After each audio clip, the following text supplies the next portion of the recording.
Well, hello, Viva El Birdos. The writers are back for another VEB podcast, and we're so happy to have you with us on this boring week of not watching the Cardinals play baseball, unfortunately. I don't need to tell you, you already know, but the Cardinals were dumped unceremoniously from the wild card round of the postseason. 2 games is all we got this year. 2 pretty miserable, painful, forgettable games of baseball to cap off one of the more memorable seasons that we had in 2022. We are not going to react too much to the wild card round. You read our articles and our posts and everything on the site. We'll talk about it a little bit. But what we're hoping to do today is jump into some postseason stuff, not off-season stuff, just postseason stuff. Kind of looking at what this season was, taking some grades from the positional groups and kind of looking at who performed well, who didn't, where they need to improve, and maybe setting some priorities for the offseason. But let's just start with just a tiny little bit of reaction. Let's get the vibe of the room. We've got Blake and Skyrick. Mike Jones is there, and Scooter Simon Heather is with us, and Gabe as well. Sporting the disheveled, lost in game 2, Miles Mikolas look. But looking very good. So, guys, wild card game against the Phillies. What did we see? What did we learn? What do we think? I thought the Phillies were going to be a tough draw when we got them. That was the team I didn't want to face, just because they have those 2 top starters that in a 3-game series is going to be a tough, and it was. I was mostly just sad because I didn't want the season to be over because it was so much fun. But like with a 3-game series, you just run into cold hitting sometimes and good pitching, and that sometimes it just happens. It's just a bummer. Yeah, it was tough. I was watching the second game. I was just wondering like how different things might be if Helsley's finger hadn't acted up in the 9th, because that kind of just felt like the killing blow there. And a game 1 win, I don't know if they play better in game 2, but it at least gives you life after a shutout in game 2. Like it that just feels like that was the turning point. After that, it didn't really feel like anything was going to go right. I mean, I did not expect the meltdown in the 9th. Obviously, I don't think anybody could have predicted that. But the 2-0 sweep didn't really surprise me. Not so much because I thought the Phillies were a better club, but just because that's the kind of thing that can happen. And if the ball doesn't bounce right, and you're the people that you rely on, they just are struggling, or the BABIP luck doesn't go their way, then that can happen. And the thing about it is I think a lot of the some of the fans that give you these hot takes just have to be, they ask these questions like, so what are you going to do what kind of acquisition are we going to make to ensure that something like that we don't get knocked out in the first round again? It's like, well, unless you're going to, with this new format, unless you're going to get a first round bye, there's no plan that you can put in place or guaranteed acquisition that you can make to avoid having anything like that happen. I mean, in a 3-game series, you can just not play very well for 2 weeks or have bad luck or a combination of it all, and that can happen. There's aside from like turning back the clock and having nothing but 7-game series, this kind of thing can happen. It doesn't matter what you do. And I think I understand it's especially because we haven't really done that well since the 2019 NLCS. And I can understand why people may have this bad attitude about how, we're built to make the playoffs, but we're not built to win in the playoffs. But the problem is if you're not getting that bye and you find yourself in a 3-game series against any decent team, that could happen. I think there's anything you can do about it. Yeah, I agree with you. One of the not weirder, I expected it, but responses to my article telling everybody to basically calm down was like people complaining about my use of the word random. And then a lot of people were saying, oh, you're just accepting of us losing the first round. And I'm thinking, whether we're accepting or not has no impact on the Cardinals play in the future. we can't. There's no move you can make to guarantee that they will play well in the playoffs. Paul Goldschmidt would have been, aside from September, if you looked at the stats, the end of season stats, you'd think, oh, this guy's going to do well in the postseason. He has good career stats that matches career postseason stats. But, there's just no player you can acquire. David Ortiz is a classic example. He's known as a postseason god, and he was in, I think, 9 postseasons. In 5 of them, he was well below average.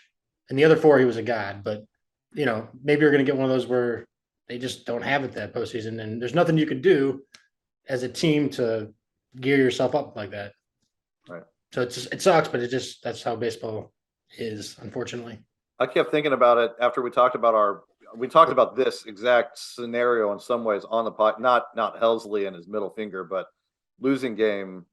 If we could just win one of the first 2, we felt like we had a chance in game 3. And I just sit there wondering, well, what would the narrative be, or how different would it be if in game 3 they had faced a left-handed starter and Paul Goldschmidt went 2 for 4 with a home run?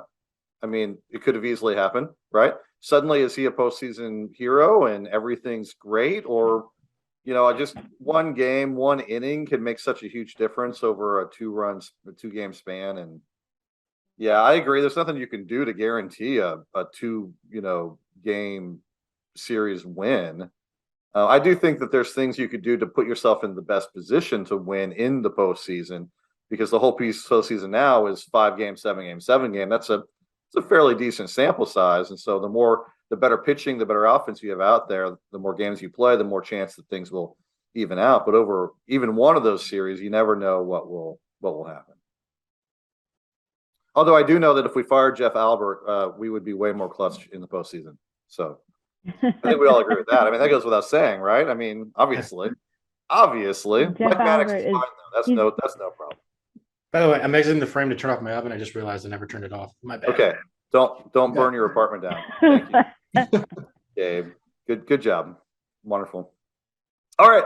So as he turns that off, do we have anything else to say about the wild card round? I think I'm done talking about that one. Yeah, I'm done with it too. Yeah. We wrote our articles, we set our I was gonna say, yeah. Too bad we weren't talking about hot stove stuff, because that would have segued perfectly. Hot stove, but not yet. Gabe, we need you to pull that again in like a month or 2. Yeah.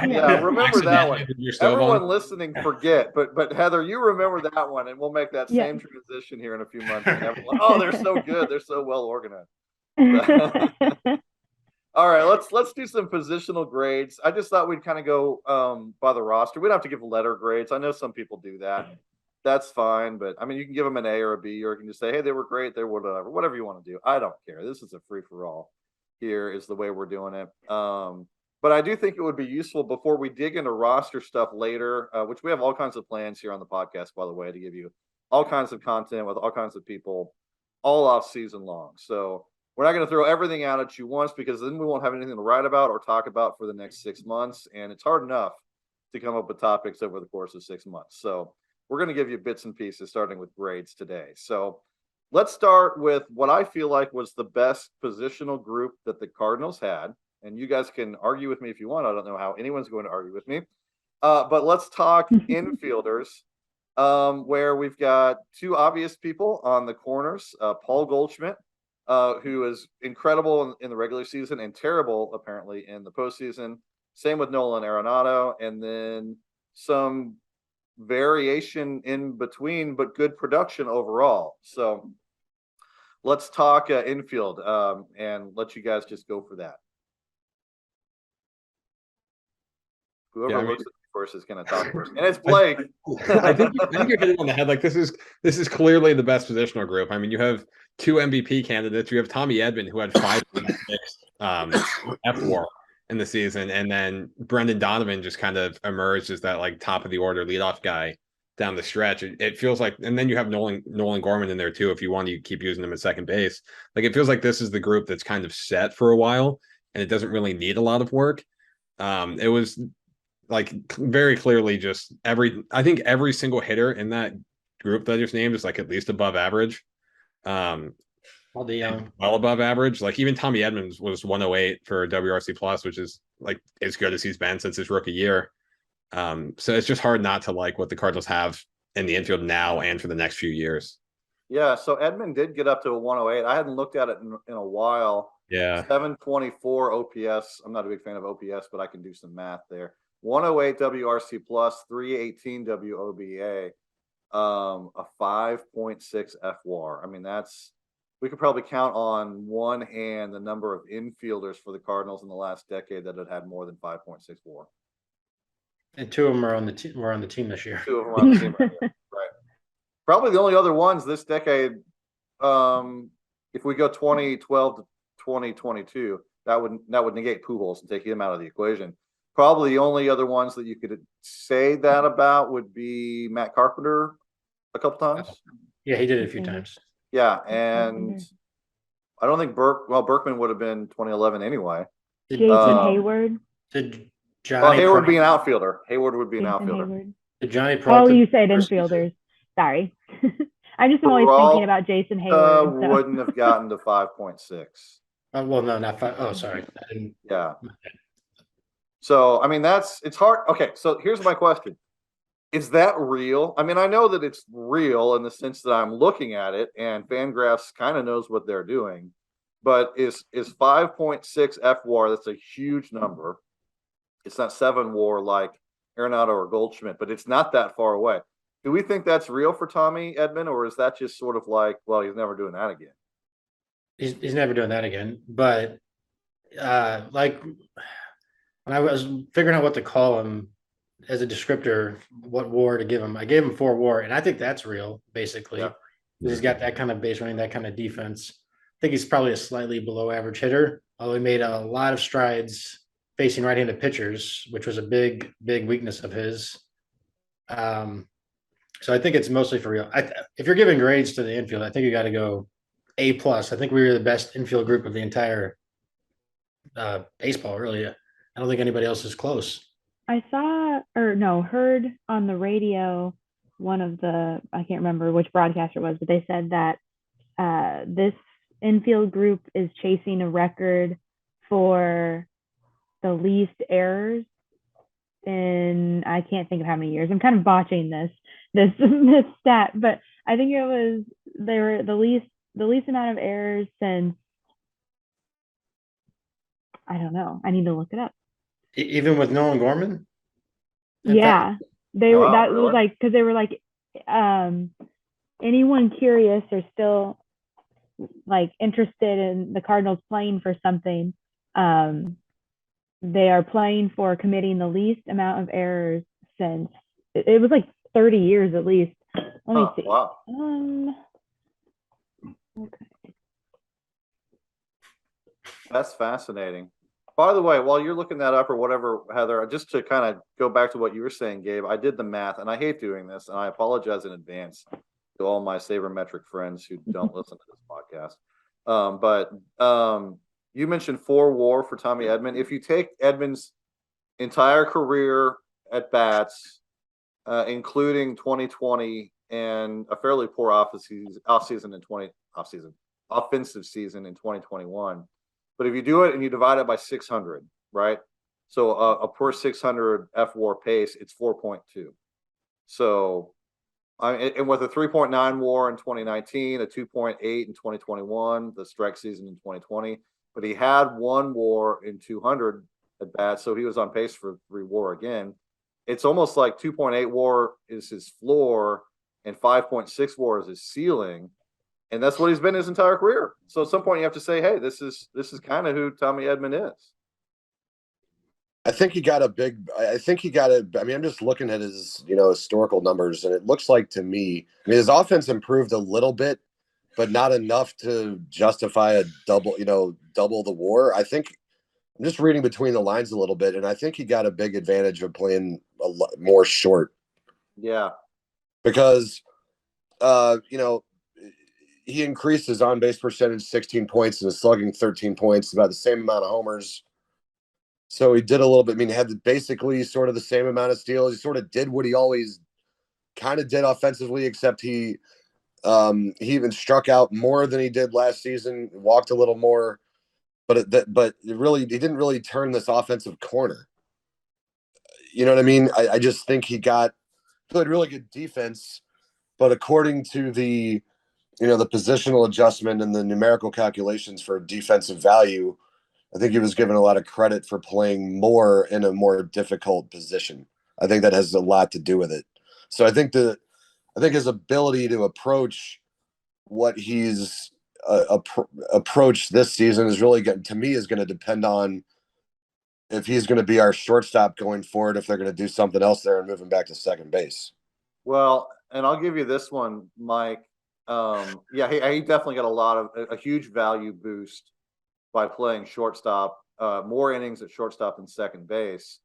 But I think he might have also gotten a boost, and I'm not exactly certain what changed, but Fangraphs I know started including OAA, outs above average, in their WAR calculations. If I'm right, I'm seeing some nods. Yeah, I think that's correct.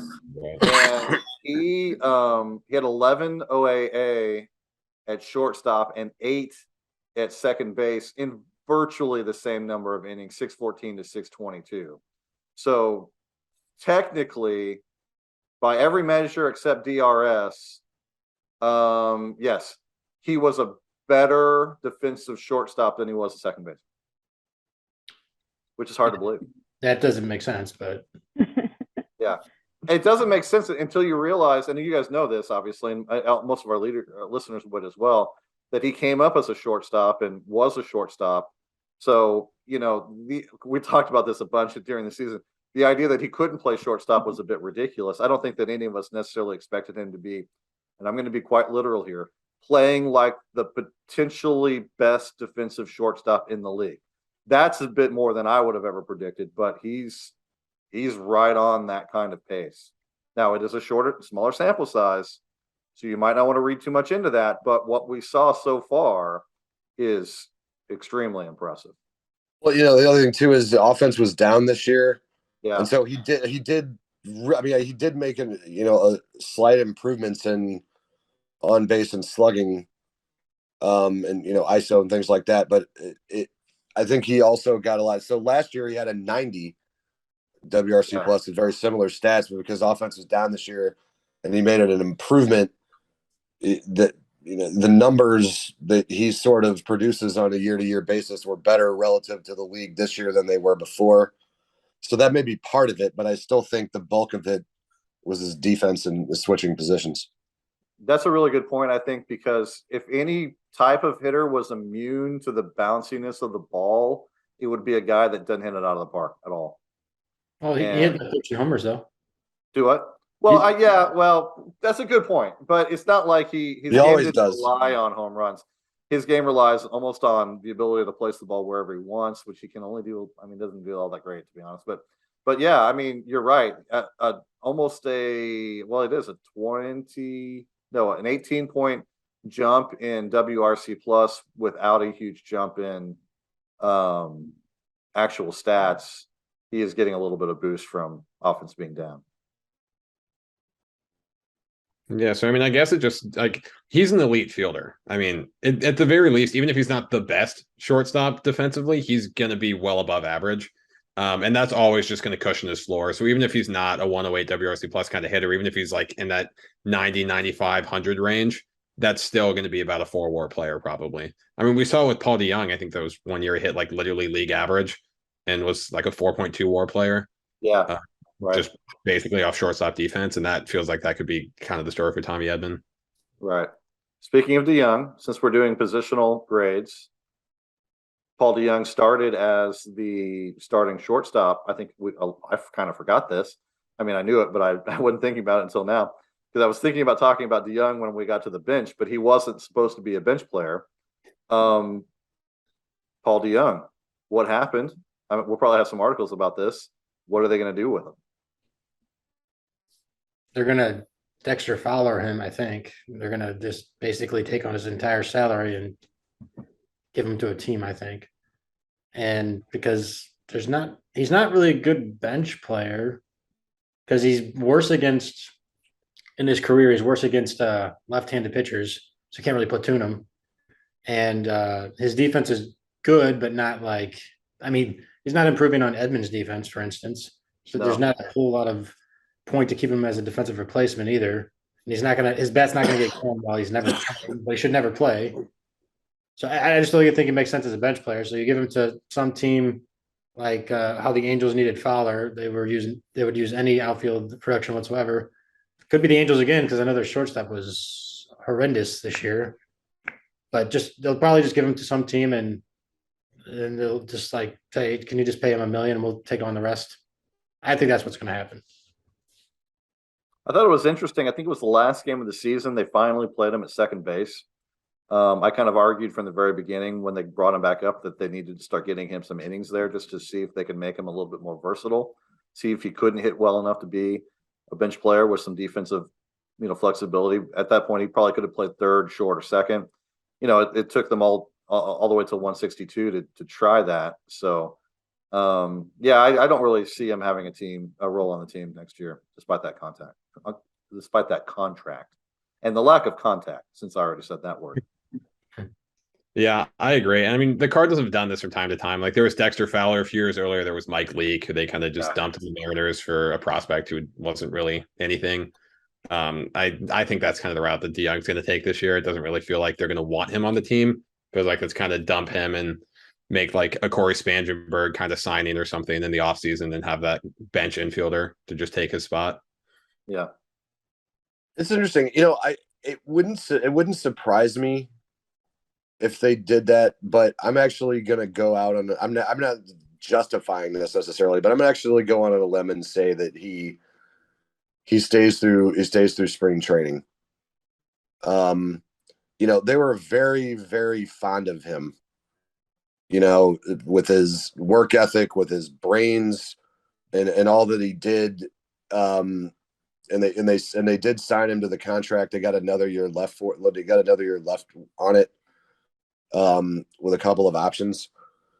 I think he may last a little bit longer, just because he still can play good defense.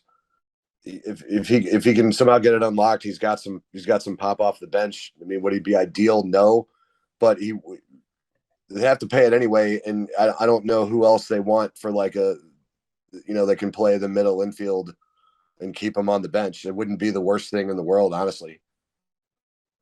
I could see that because I do think, and I think, like you mentioned, or maybe it was Gabe, a Corey Spangenberg kind of signing. I do think that they need another middle infielder, especially someone who could play shortstop. Donovan could a little bit, but if there was an injury, I think you're looking at a situation where probably we could debate this a little bit, but that's really more offseason stuff where you have to figure Donovan's going to be starting somewhere, and the most likely place for that is second base. So if he's starting at second, you're probably not going to be working him out as the backup shortstop for the season. Plus, he's not really a shortstop to begin with. So bringing someone in makes a lot of sense. If you have to pay DeYoung to go away and then pay someone else to come in, then at that point you're committing, somewhere between $10 and $12 million to the backup shortstop position. That's a lot of money. Just to do that, unless they feel like they can get a solid prospect, Yeah. What I'll say is Kramer Robinson is maybe that guy. I was just thinking that too, Gabe. Man, I don't know. I mean, you want Kramer Robinson on the team for 162 games? I mean, he's barely going to play. I mean, when is he going to play with Brendan Donovan, Nolan Gorman? Yeah. I mean, if somebody gets injured, go get maybe Mason Wynn. I don't know, but I mean, he just wouldn't be expected to do much. He'd get the Bendoluzio treatment. He gets on base. Yeah, right. He gets on base. Yeah, and he's good, a good defender. Yeah, he's a good defender. He does get on base. He did have. Oh, that's right. We lost him to the Mets system and then got him back, didn't we? I forgot about that. We lost him to the Braves, and then the Braves lost him to the Mets, and then we got him back after that. He jumped. Oh yeah, because he's got some Atlanta stats too. He was on the road. But he did overall have a above average WRC plus in AAA. That I haven't really thought about that in a while. That walk rate is Greg Garcia-esque. No power. Well, he's got some in Memphis. He had 9. But yeah, I don't know. You could convince me. But yeah, okay. So, but they're not going to have a whole lot of room. Yeah, I mean, it's going to be interesting to see. This more goes into offseason stuff, but I think that one of the real interesting keys later on is going to be what they end up doing with Donovan and Gorman and how they find them spots. Yeah. Speaking of Gorman, I guess he also qualifies on the infield. What do we think about Gorman's performance this season? Well, I mean, it's not like I don't want to jump so hard on somebody who just started, right? And it's not like what we saw was very different than what we might have expected. I think if you're one of those, the people who lives in terms of disappointment in people or not, I think somebody might be, disappointed in Gorman to the extent that, he had to get optioned and wasn't able to finish out the season. But, I don't think he's your everyday second baseman. And if that's not in the cards, third base isn't really on the menu. It might be. So that, well, it could, but I'm going to say, I'm going to guess he doesn't opt out, even though there's a good argument that he should.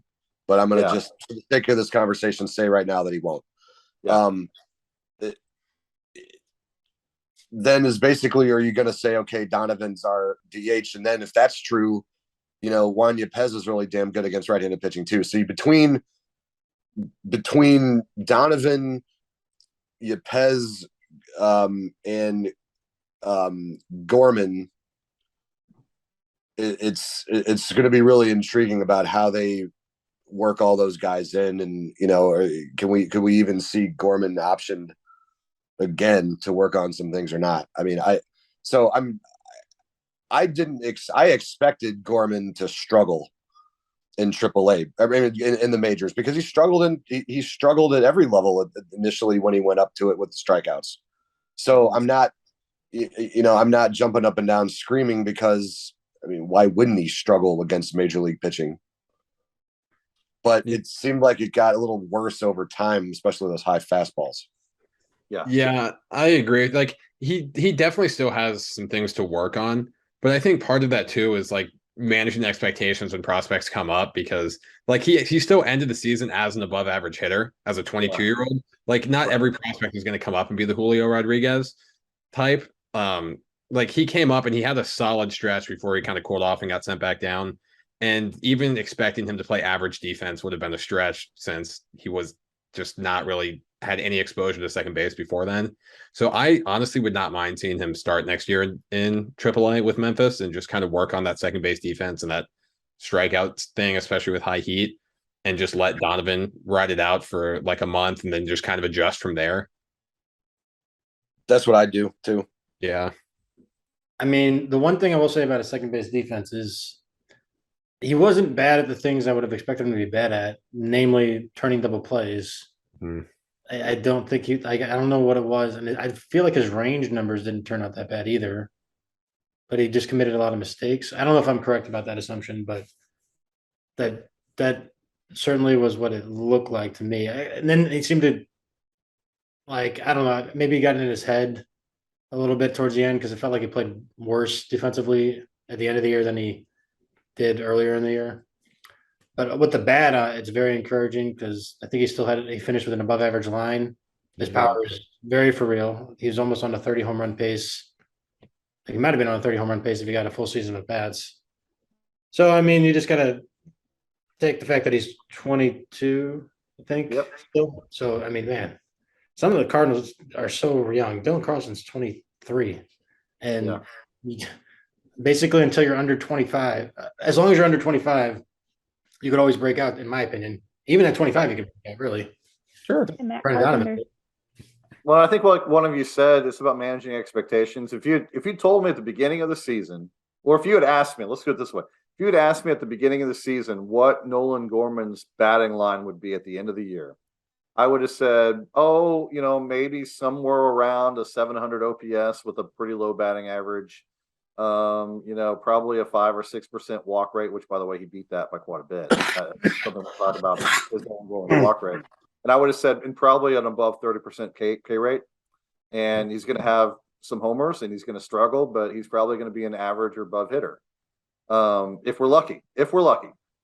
And that's exactly what he did. I think in many ways, Nolan Gorman, this 22-year-old, reached St. Louis a little bit before we thought he would, and then performed probably a little bit better than any honest person, believed he should have. And I really can't complain about that. Now, do I think that he's a second baseman going forward? I've got some pretty serious doubts. And those of you that have read some of my comments on the site, on Viva Birdos and Blake's article, I believe, maybe on Gabe's too. I'm starting to look at Gorman as a second baseman second and an outfielder maybe first. Unless something wonky happens with Walker or Arenado, which we don't expect, or there's an injury. I'm really struggling to see Nolan Gorman playing second base without the shifting that we've seen in the past. Not that he can't do it. It's just with Brendan Donovan doing what he did as a better hitter and a better fielder right now. There's other places Gorman could play. So that's where I am. We got a whole offseason to talk about that. So our overall grades for the infield, we're all agreeing A+, A minus, somewhere in that range. Yeah, I'd give him an A. There was some other people that were struggling, and there's only so far that your big two can carry you, but even then they still carried him pretty far. Yeah. So even though we had like one position that could have been a little out of whack, I'd still give him a solid A. Yeah. Let's jump now. This will be a little faster, but I wanted to separate this out a little bit. It is on the infield, but let's talk catcher position. We had 4 catchers, I believe, over the course of the season, maybe 5. But basically, it was Yadier Molina. Actually, I should say it the other way. It was Andrew Knizner, Yadier Molina, Ivan Herrera, and everyone's favorite, Austin Romine, for some reason. Got some plate appearances with the Cardinals as well. And then I think probably about 3 other teams as the season went on. So catcher position. Thoughts on the catcher position, everyone? They need to sign somebody. My favorite here, I'll give you this. My favorite stat of the year. I always have like weird stats of the year. I should write that article. I forgot about it, but now I remembered and I will. Weird stat of the year goes to Yadier Molina. Anyone know what statistic of Yadier Molina's I might be referencing? I bet a lot of you would if you thought about it. It is a 1.9% walk rate. Man, that's even worse than Gary Templeton. It is. It is. Gary Templeton would rather drink hemlock than take a walk, and that's worse than that. Yeah, I think that right now, I think he's still swinging at pitches right now on the airplane back to Puerto Rico. So yeah, it could have been better. Catcher position could have been a lot better. I'm not sure it could have been worse. So what do you guys think about catcher? I'm going to scroll down a little farther until I find Andrew Knizner at the bottom of the batting stats. There they are. Okay, go ahead. The catching position was our worst position by far to me. I mean, it's really not complicated. Neither Knizner nor Molina did anything at the plate. I mean, Yadi was awful. Knizner wasn't real. I mean, Knizner's on base percentage was 70 points better, but even then it was only 300 with a 215 batting average. Yadi, we all know, was just not his usual defensive self, and Knizner is one of the worst defensive catchers in the game. So not good. Herrera, it's unfair to judge anything he did in the majors because it really wasn't enough. Knizner's eligible for arbitration now. They need to get somebody in there now. Whether they should do, try to go for a broke and sign somebody to a real long-term deal. I don't know about that, but they need to get somebody decent for the next year or two. Herrera is eligible for a fourth minor league option in 2023 if he burns a 2022 option. So that's something to think about. If they really think that there's more left to develop with him, they can still, do that. But they need to do something and do it now. Yeah, I mean, you go for it, Gabe. Go for it. I was just gonna say, it's funny that you say I don't think it can get worse. Although I think we were 27th in WAR. Yeah, we were. Yeah. With below replacement production from catcher, decently below replacement. But so the good news is that just acquire any halfway decent catcher, and it's a huge benefit to the team. Like you could add a couple wins, maybe even depending on who you get. If you get Wilson Contreras, sign Wilson Contreras. I don't know if he's quite 3 or it could be 2.8. I looked that up today. 2.8. 2.8. Well, 2.6. I think we were negative 0.6 this year overall. And if he's 2.6 WAR next year, it is legitimately a 3-win upgrade, which is like very hard. It's been very hard for the Cardinals to make that kind of upgrade in the past because they have a bunch of average players. It's kind of nice to be in a position where they acquire anybody halfway decent. It's a pretty big addition, frankly. So, but yeah, for the season grade, I mean, I don't want to say the grade, but it'd be the worst grade. That's what I would do. Yeah, I love that Yadi led the all catchers in WAR this year with 0.1. Such a low bar. Yeah, that does. I've been pretty anti Wilson Contreras for a variety of reasons that I won't get into today. But when you put it that way, Gabe, that sounds pretty good. Like that would be a significant upgrade, even if we didn't necessarily appreciate his defense. It's not like we had great defense anyway. Really, the alternative might not be very good. Yeah, I wonder if Chicago doesn't give him a qualifying offer and he takes it. What do you think of that? Because he loves Chicago. He may want a longer term deal, but he really loves Chicago. I don't know. That would be my surprise thing that could happen. How old is he? Because I feel like that'd be a poor decision by him. This might be his last chance to get a multi-year contract. Yeah, I mean, you're right. He's 30. Yeah, I mean, he's only. Oh wait, Wilson. Yes, right. He's got the 2 L's, right? Yeah. He'll be 31 next May. Yeah.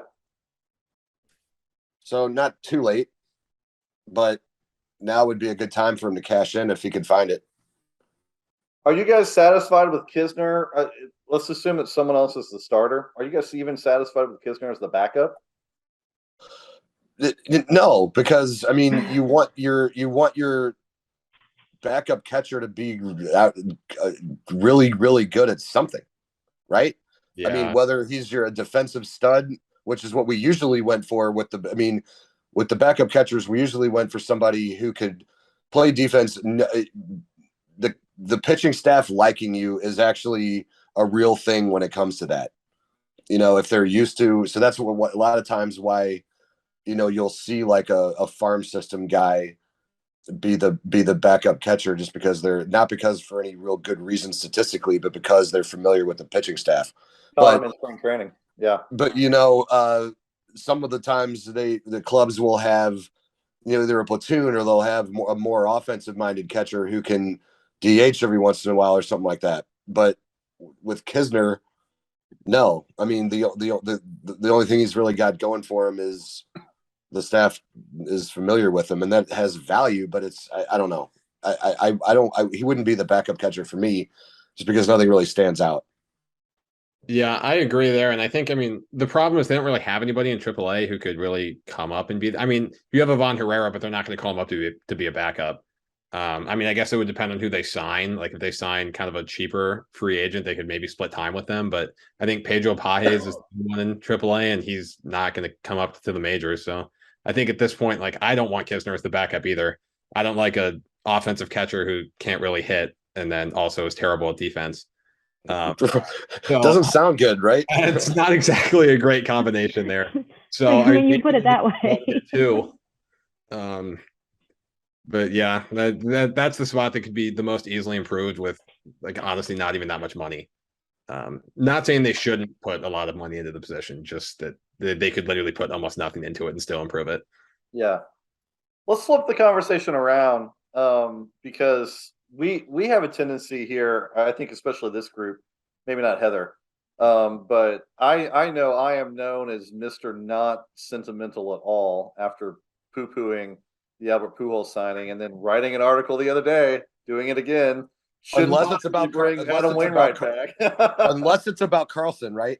Yes, right. Although I don't know if you've noticed, my tone about Carlson has gotten way less optimistic. But yeah, Yachty. I mean, I realized this wasn't a Pujols situation. We didn't get the the magical season from Yachty, but in some ways, I kind of want to give bonus credit to we got to watch one of the greatest defensive catchers of all time for his entire career. And yeah, he didn't go out the way we wanted to, but he is a Cardinal. He's a legend. He's going to be on the wall. And that's something. And I don't even know how old Yadier Molina is. Is he 39? I think he's 40 now. I'll look. Go ahead. Is he 40? I think he started the year at 39. Yeah. At 39? He's been He's a catcher 40. for... Yeah, he turned 40 during the season. Yeah. Okay, so he's a 40-year-old catcher. I was even commenting on this in his last game. I'm like, Yachty don't want to be here.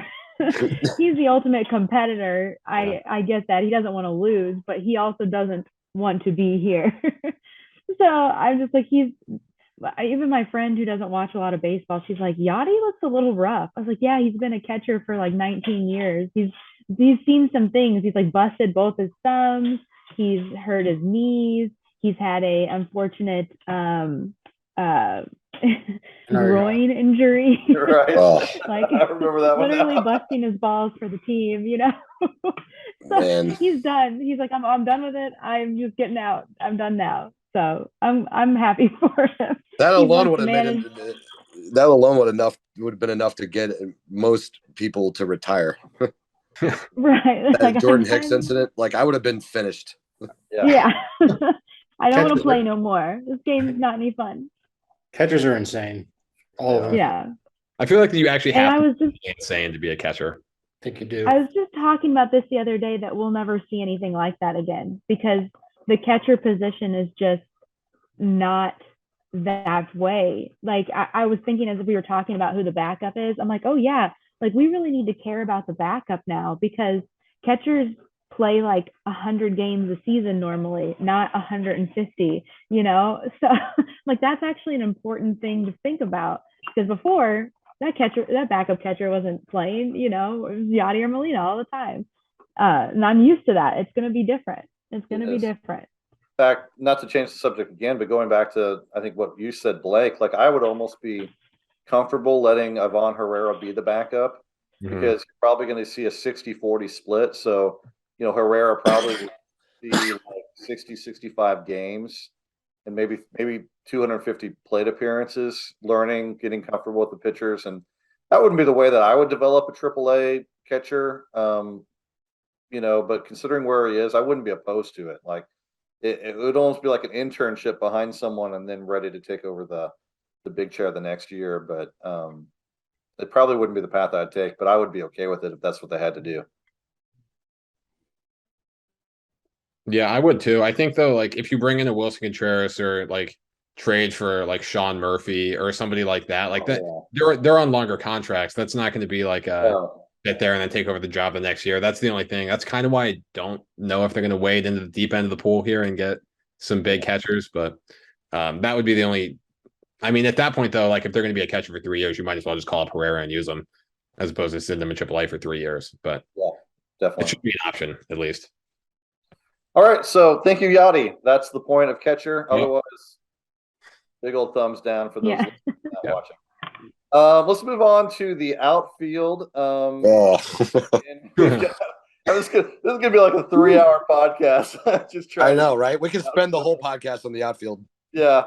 So I mean, I guess you have to sort of think of it of what it should have been, and what it should have been was O'Neill, Bader, Carlson, And then what it ended up being, which I guess you would have to say was Dickerson,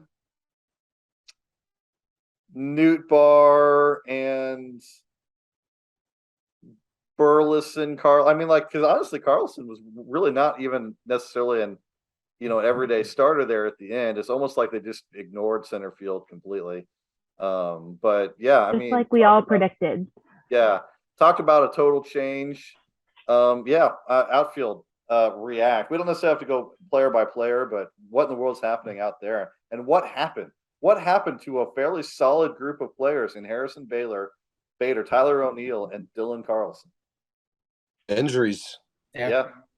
I mean, that's really the sum. Well, I mean, it's not everything, but at one time or another, one or two of the trio were out for the count for a good amount of time. So you were forced to, and Dickerson really was designed to be the everyday right-handed DH. He wasn't even really supposed to be in the mix. Donovan didn't, he wasn't expected to get regular playing time in the corner outfield. No, but I didn't. Now, Gabe was the only one who I even recall predicting that Alec Burleson would be called up. I didn't even dream that either Burleson or DeLuzio would even be on the 40-man anytime soon. I think Gabe called DeLuzio too. Gabe, you had the outfield. Well, then I need to get some stock tips because he would have been. I mean, really, like. My DeLuzio mention was so offhand. I don't even remember doing it, but it was very offhand. But I only remember because I was literally thinking, who in the freak is DeLuzio? I was like, I should probably know that. Then I looked them up. I'm like, no, I shouldn't have known that. That's not surprising. I didn't know. Really, who thought that Bader was going to be? Who thought that Bader was going to be traded in the middle of this? Nobody could have guessed that. And the only reason it happened was because he was hurt. Yeah. Actually, you could blame injuries almost completely because the plantar fasciitis for Bader, which caused him to be traded and us to lose a center fielder for next year. And then Dylan Carlson, I think I forgot his injury, but some of his second half struggles could be blamed on his injury. Like he might have been playing hurt for a while. I think he said he did, in fact. He did. And that's really where he started getting really worse offensively. And then, of course, Tyler O'Neill has been hurt, healthy. And I don't think he's ever really been able to get going because every time he gets going, he gets hurt again. Yeah. Not to make too many excuses for Dylan Carlson in his season, although you guys know that I'm a fan of Dylan Carlson. Sorry, I got to laugh. You're really his agent. Yeah. Yeah. I mean, he's my boy. I've been watching him ever since we drafted him. But, he had a struggle in April that was rough. It was just sort of a normal slump. And then he was really good for about a month and a half, 2 months. And I think you're right, Gabe. I think we didn't know. But he lost all power whatsoever when he hurt his hand, his wrist, and never really got it back. And I think he probably played with Bader out for a good month with that injury. And finally, they're like, no, you can't do this, man. You're going to have to shut it down. And then when he came back, there was only a little bit of time left. So who knows what that will feed into next season. But I think that especially a hand injury, a wrist injury, and power don't go well together at all. So, anyway, not to break this down too, but just put a final bow on it. Everyone keeps talking about his lack of exit velocity and things like that. It was really trending upwards until that injury and then shot back down again. And, he's not going to be a hard hit guy. He's not going to have a high hard hit percentage or a high exit velocity, but it should be higher than it was.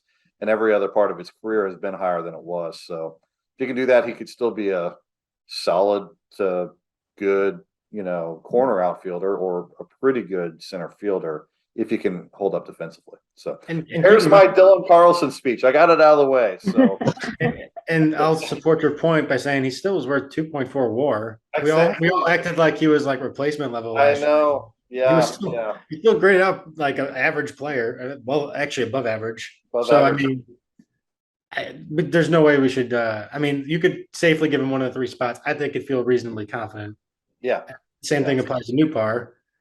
Then you might want a good, strong fourth outfielder to complement O'Neill and the other injuries that might happen to the other two guys. Are we sure we could give Nootbaar our starting spot? I think so personally, but Yeah, I feel pretty good about doing that too. Yeah, because the power increases and the inherent walk ability. Is that what we're going to say? Yeah. he's probably good defensively. Yeah, that too. Yeah, good enough at least. Yeah, I mean he gets on base at a decent clip. You know, maybe you figure the BABIP will improve a little bit, batting average will improve a little bit, unlock a little bit more power as he fills out. I'm not ready, I'm not ready to give up on Dylan Carlson either. I mean, he's only 23 years old. There's still things that can happen.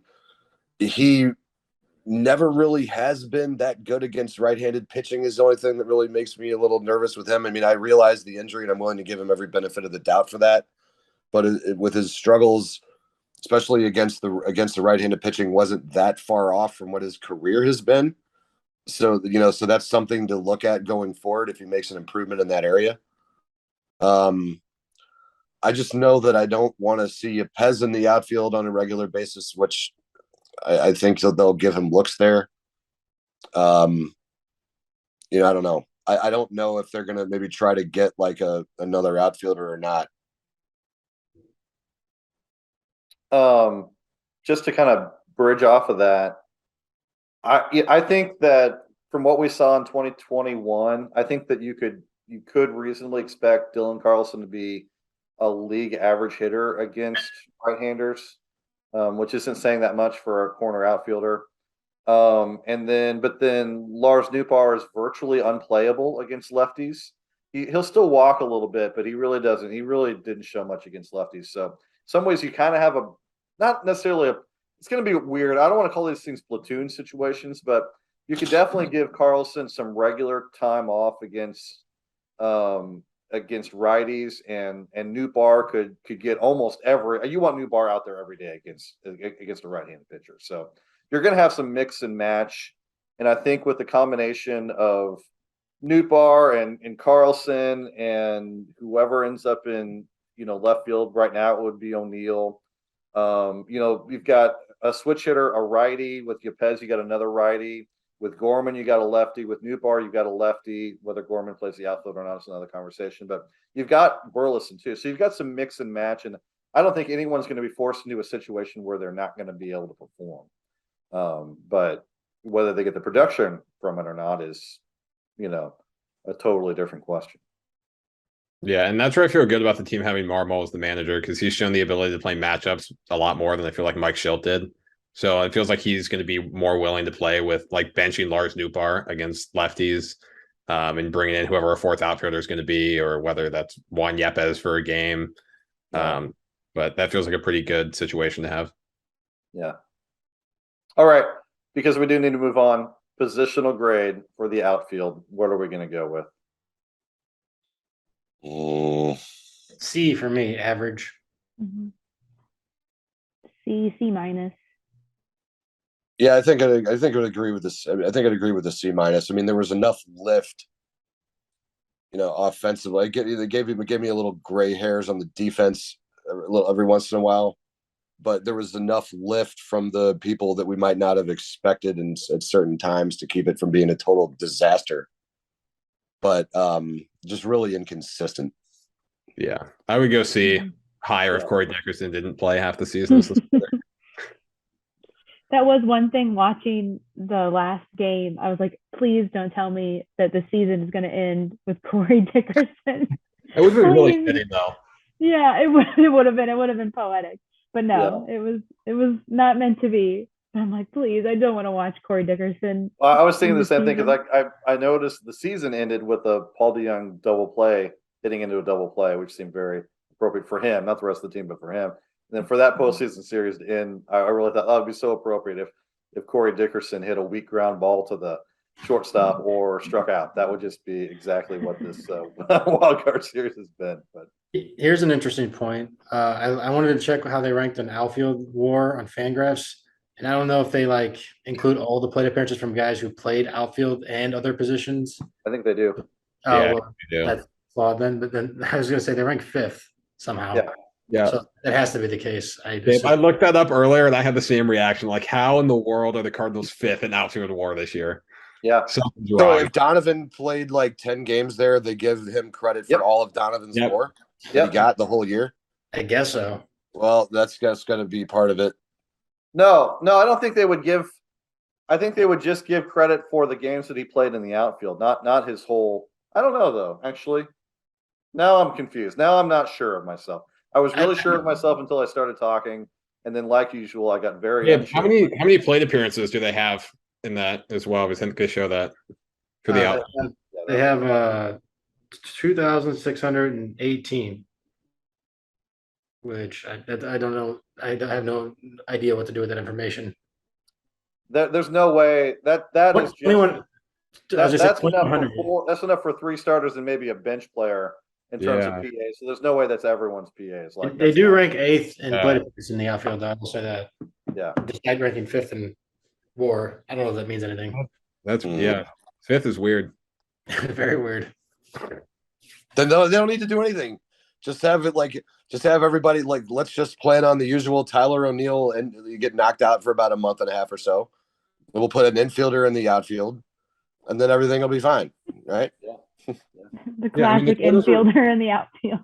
The Cardinals were literally 3rd in outfield WAR last year, and this outfield felt significantly worse. Yeah. All right, so there's the outfield. Boy, I did anticipate that this would be a long episode. We're not to an hour yet, so don't fear. We're getting close.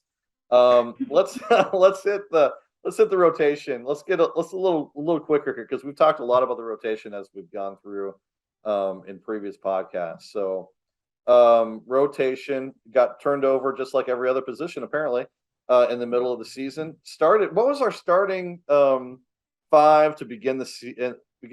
It would have been Mikolas, Wainwright, Matz was healthy. Hudson, Jordan Hicks. Loves Jordan Hicks. I forgot about Gabe. That's right. That was a nightmare. As we all expected. Yeah. So, and then of course, we saw quite a bit of Palante, some Liberatore, Hudson, something we could talk about as well. And then the big trades kind of, solidified everything and pushed this team to become what it was. So, thoughts on the rotation? I think it's hard to grade them with how much turnover there was. I think at the end of the year, they had a pretty solid rotation. The thing they lacked the whole year was just that top end, number 1, number 2 guy. I just felt like once we got in the playoffs, it's like we could have thrown anybody and they were all about the same. But overall, it was pretty good at the end of the year. I think at the beginning, I didn't like seeing Jordan Hicks and Liberatore and guys like Andre Palante wasn't as good in the rotation either. Seeing guys like that struggle in the rotation wasn't great, but it's okay. It all worked out in the end a little bit. I feel like the rotation was basically as expected. It's more of a fault of the front office than anything. Jordan Hicks didn't pitch worse than we expected. He pitched like we would have expected. I would never in a million years have thought this guy can pitch in the rotation after how he's pitched in the bullpen. And things pretty much went the way you would expect, where he would just run into a wall in the 3rd or 4th inning. He didn't last long because he pitched fine when he was increasing his innings slowly. But then once he started having to pitch the 4th inning, he just would stop. But I mean, at the end of the rotation, I'd say, or the end of the year rotation, I'd say is a solid B+, and the beginning of the year rotation is a C-. So I'd say C+ overall. If I don't know how you. That's a weird grade, but yeah. Yeah, I'm actually right there with you on the C+. I think in terms of Fangraphs WAR, they were the rotation was 16th, I think, this year, and that probably went up significantly in the second half. So I think a C+ is about right. One thing I'll throw into that too, just to jump in before you do, Skyrock, I see you're ready to talk there, is that I'm going to also throw a couple extra names in there that we're not thinking about, but that the front office was originally relying on as potential fillers.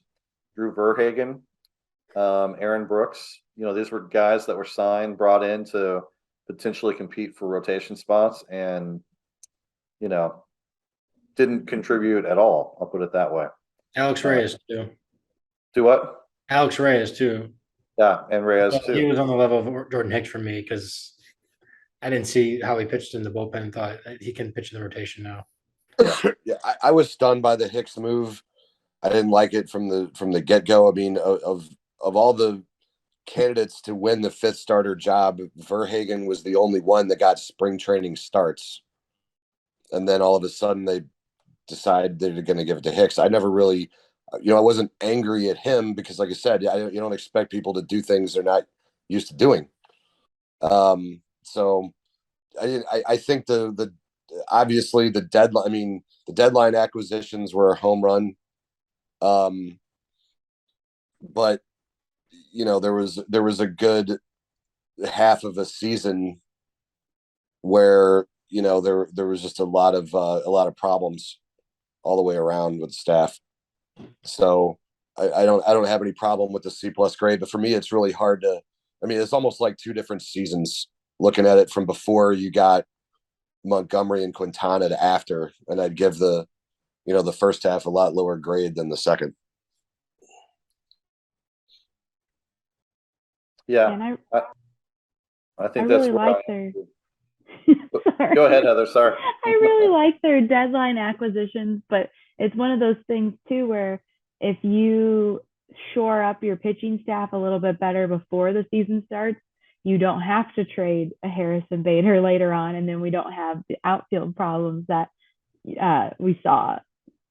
So that's just a little extra thing I added. That's not really anything to do with anything, but just irritating. Well, I think it does though, Scooter, because I mean you were there too. I mean, we sat there at that blogger day, Blake, you were there also.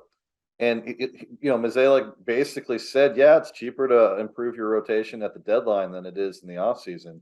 Like that was their plan to begin with. And I'm like, man, there's a lot of games between April 1st and, July 31st to throw away to then get a discount shopping at Venture. You guys don't even remember Venture, probably. I remember Venture. I'll say Mike will. Yeah. To fix your team on the fly, but I don't know. I don't think that's a particularly good strategy personally, but I'd argue that that's not even true because it cost Harrison Bader, and that has implications further down as opposed to just costing money, which I mean, it's not my money, so easy for me to say, but you could just pay someone and then you don't have to trade from a place of strength to make that strength a little bit less of a strength. Yeah, what if they had just given Quintana $2 million instead of giving Pirates Johan Oviedo? Oh, there's another failure. Johan Oviedo did not make any progress this year for us. Although I will say we would have all complained if we signed Quintana at $2 million if you've seen his stats the last few years. So that's definitely more hindsight. Yeah, it is. I wouldn't have complained. I don't know about you guys. I've been like, oh yeah, sure, that's fine. Would have liked to have seen. I think one of the bigger surprises, even though he's already been rushed, is that maybe too, and I don't know if this is true, but maybe they thought, hey, we've also got Liberator, and he's going to do some really, great things if we ask him to in the majors, and that didn't really happen that too much. No, took a step back this year. Yep, right when they needed him to take a step forward, he took a step back. And then kind of, to be honest, they kind of lucked out with Payante, and not so much with Thompson, but Thompson was pretty bad the year before too. So they got some production, mostly in the bullpen, from 2 guys that they should not have expected anything from entering the season. All right, just because we're running low on time, bullpen. Quick thoughts on. I hate spending a whole lot of time on the bullpen because whatever we think we know about the bullpen right now, it won't matter by spring training. It'll be totally different. Just dump them all, get 5 new guys, 10 new guys, whatever. Except Helsley might be real, and we know Gio Gonzagos. What did I just say? Gio Gallegos. Let's just stick with Gio. We know he's going to be good now that we've signed him to the long-term contract. So that works out well. Relievers. So yeah, never backfired in the history. Never backfires at all. Yeah. So bullpen. What do we think? I mean, I feel like it just kind of shook out to be like a big 3 of Helsley and Gallegos and Hicks. Hicks was real, like he had like a 306 FIP out of the bullpen. His numbers was kind of weighed down by being a starter. Then after that, like you're right, we had the rookies that came up and did things, but then we also had the Verhagens and the Brooks that bombed. And then Genesis Cabrera was kind of the big. So he absolutely bombed. He was not good. I think I don't know how many of us expected him to be as good as he was last year, but I don't think any of us expect him to be as bad as he was this year. So Those I were don't know. signs. About average for me. Probably about the same grade as the rotation for me. Yeah. Anyone disagree with that? No, I mean, I didn't. The last person I would have expected to get optioned to AAA would have been Cabrera. Yeah. I mean, he was always a mainstay from the left side. I mean, the most shocking real story to me of the bullpen was that Matz and Thompson are your 1-2 bullpen guys in the left from the left side in the playoffs. When Matz was supposed to be a starter and Thompson was also supposed to be a starter in AAA, and then now they're like your lights out guys from the left side. Whereas McFarland, I mean, I didn't expect McFarland to necessarily replicate some of what he did last year, but he did keep the ball on the ground. And he was bounced out of there early, and then Cabrera was sent off to AAA. Just really odd. It was like a stars and scrubs kind of bullpen, really. Yeah. I think that's kind of what a bullpen is every year, though. I feel like there's always like 2 or 3 that sort of have some sort of weirdly good year, or maybe they're just always good, and then the rest are just kind of like, okay, you get the 6th inning. I feel like, at least in my like memory of the Cardinals, there's like the 3, and then you fill in the rest kind of thing. It's really I think weird. they get like a B. I give him a B because Halsey was really, really good, like really good. That's really fair. Yeah. I was gonna say it's really weird how much things change with the bullpen in a short amount of time. I remember through his first 7 or 8 innings, Junior Fernandez looked like, oh, he's figured it out. And then all of a sudden he couldn't throw strikes, and now he's not even a Cardinal anymore. And Jojo Romero looked like he was going to be maybe a dominant piece at the end of the year. And then again, he couldn't figure out how to throw strikes. It seems to be a common denominator there. But and Cody Whitley. I mean, Cody Whitley's gone. He looked like he was going to be maybe not like a back of the bullpen guy, but like a very good middle relief guy. Mm-hmm. Again, couldn't throw strikes.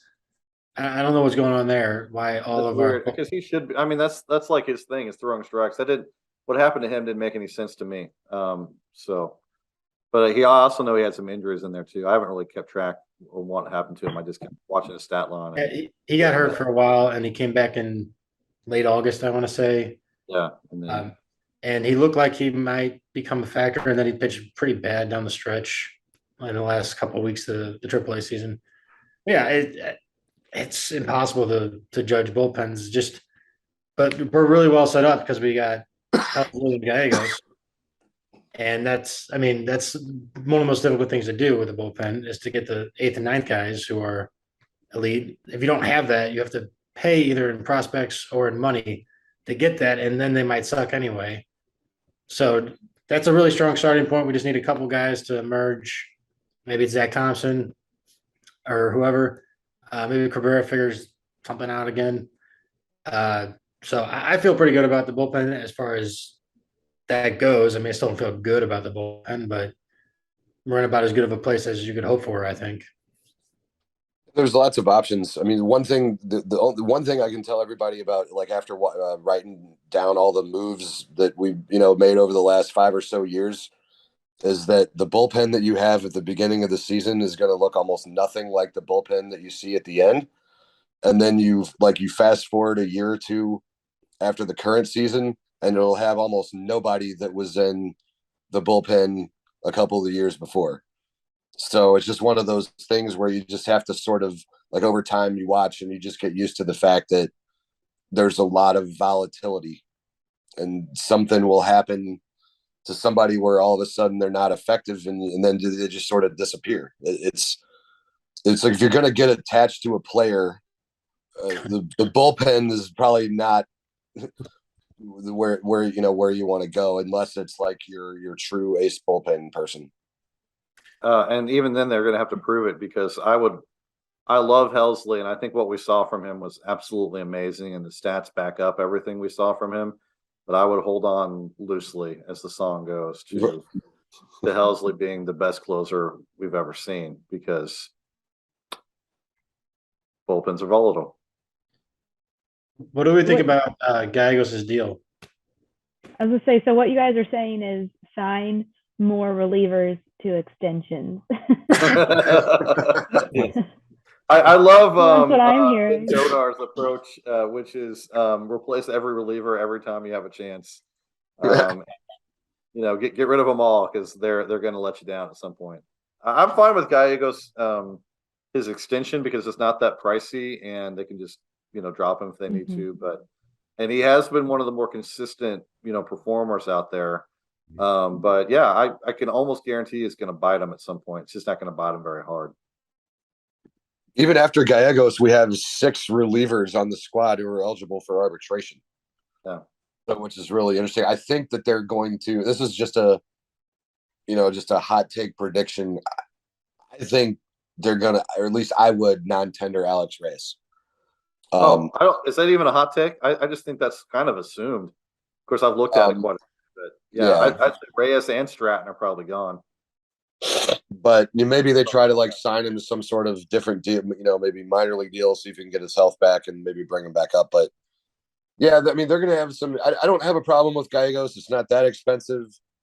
If it bombs, it's not like the Brett Cecil deal, right? So it's okay. And even if it turns out that he isn't what you expected, you can probably still, based on his past, you could probably deal him for something if you had to, and not get totally creamed. Yeah. And I would say that the only way this is a bad deal is if after next season they would have non-tendered him if they could, because if you think they would still tender him a contract in the following season, and it's basically like he's going through his free agent years, and then he would have the option, which you could base entirely upon his recent performance. Yeah. All right, so there's the bullpen. There's the infield, catcher, outfield, starting rotation, bullpen. We've got 5 or 6 more on our list, but I'm looking at the clock, and I'm thinking it's nearly my bedtime. We're recording this at 9 o'clock on a Thursday. And so we do plan to cover the coaching staff, the front office, the assistant coaches, Marmol, Mozeliak, and then the farm system at some point. But that sounds like a whole nother podcast episode, guys. I think it is. So let's do this. One final word from all of you. If you had one priority, it's the only thing we're going to talk about. Well, we've talked about the offseason a lot, but the only offseason planning we're going to get into, what would it be? What would your priority be in 30 words or less? 30 seconds. I want to say mine first before anyone takes it. Absolutely. They need a left-handed power bat. Power bat. They don't have I don't think there's really any lefties on that team. Most of their power bats are righties. They need a left-handed power bat. Maybe that can be no. Never mind. That's all. I'm done. I'm going to stop there. Yeah. I was going to say maybe that can be the catcher, but you don't want that would probably be a left-handed catcher. Catcher would be great. If we could get a left-handed power-hitting catcher, that would be. Yeah. No, that's a good one. I mean, they do. They really need that. That's why they really need Carlson to be what he's supposed to be. Although I don't know that anyone ever really thought that Carlson was going to be a huge power hitter. But anyway, yeah, good one. Okay, who's next?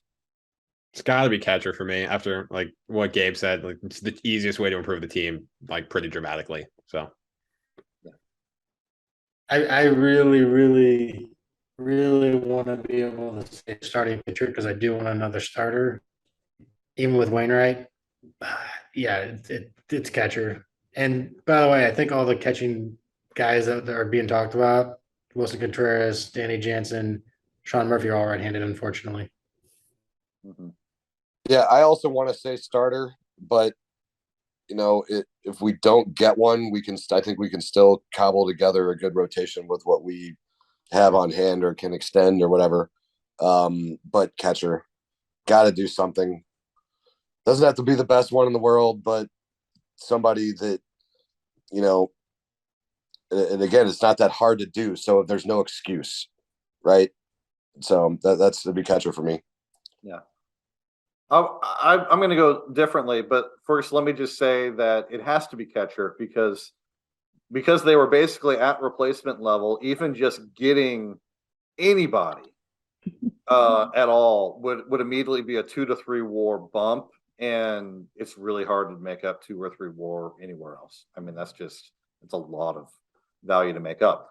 One place I would like to see him do, and I've already tipped my hand on this because I've already written about it.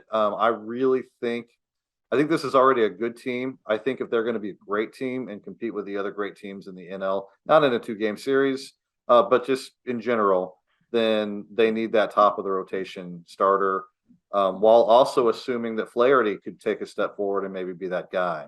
But I really feel like they've got enough solid depth, 1 through 4 right now, that if they had that top piece, they could put together a truly great season instead of just a really good season. But that also would require a catcher, and I think a left-handed hitter of some kind. So it all kind of goes together, but that's the one I'll mention is the top of the rotation starter, which, as you guys know, might have to come at Wainwright's expense. And hopefully we'll have that decision soon. Mike, do you think Wainwright – I think Wainwright knows. When do you think that he'll announce it, and do you think the Cardinals will wait till after the World Series to do anything or announce anything, or do you think that is something that they could – possibly get done ahead of time? Well, I mean, so there's a couple of things that are in play there, right? Because I don't know about you, but I mean, and of course, too, what I would do is probably, or what I think they should do is different from what I think the Cards are probably gonna do. You know, those are two different conversations. But one of the things on either front of it, what you have to keep in mind is that, you know, they have to wait until he's declared a free agent if they want to cut him by more than 20%. So that raises the issue of, you know, are they just going to give him another $18 million deal? He earned it. I mean, this has been my point. By his stats, he's earned it. If he wanted an $18 million a year last year, why would he accept a $10 million a year deal this year? That doesn't make any sense to me. Right. I don't know why he would, but I also don't, you know, and again, we have this it's almost like Groundhog Day every year talking about Wainwright, because you always say, well, surely he's not going to be able to make it happen this year, right? Yeah. Because Father Time is undefeated. Sooner or later, he isn't going to be able to pitch. So now he's saying, he's come out of the paper and said, well, I had the comebacker that injured my knee, and that's why I wasn't able to be myself.